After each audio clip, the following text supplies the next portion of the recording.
Nahiya naman kayo sa inyong kapwa Pilipino. Binastos pa nila ako. What is the law and what Pakinggan ng proceeds of the illegal drug trade ng Duterte. The law enforcement, the highest law enforcement official being head of PNP. Yeah. And now you're hiding this scoundrel, this fugitive.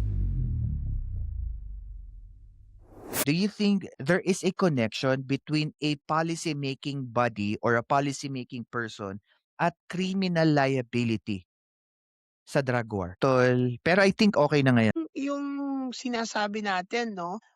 Simply put, it is command responsibility. Ang alam mo, yung presidente, siya yung pinakamataas na posisyon sa isang nasyon eh. And whatever the president says in a public ground, no, ay polisiya na tito. It will always be a semblance of policy, lalo na traction, pagpatay. Pero yun nga, in the absence ng nakasusunod of a concrete memorandum or directives, hindi ba ito nagpapakita ng accountability ng presidente? Ang gustong sabihin ng prosecution, hindi necessarily, hindi kailangan ng nakasulat at pirmadong utos para sabihing may na accountable ang presidente. Ito ng ICC. Kasi yun nga eh.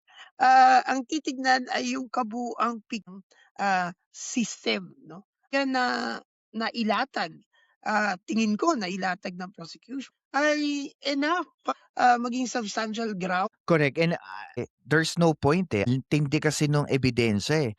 Coming from sa video pa lang ni Duterte, plus yung mga statement na sinabi niya, then mga under oath statement na ginawa niya sa Senado at sa Quad.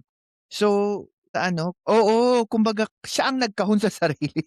Kaya I think hirap talaga si Kaufman na gawa ng paraan kung hindi siya magta-touch basis sa emotion. And also, another issue din na inilabas dito yung pagre-redact, pagtatanggal ng mga informations, mga pangalan ng mga witnesses.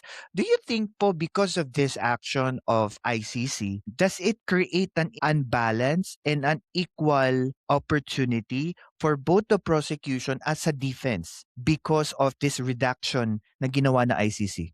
Well, ang sinasabi lang naman eh, parang kung hindi ko makita, paano ko tandaan, siguro ang una natin kailangan tandaan yung estado, no? Yung status kung saan nandun ngayon ang Presidente Duterte, dating Presidente Duterte. Tayo po ay nation of trial, no? Ang kailangan makita lang dito ay substantial grounds. So, ang ginagawa ng prosecution ay establishment. Itong redaction, o ng mga nag-aakusa, yun din ay ng inaakusahan.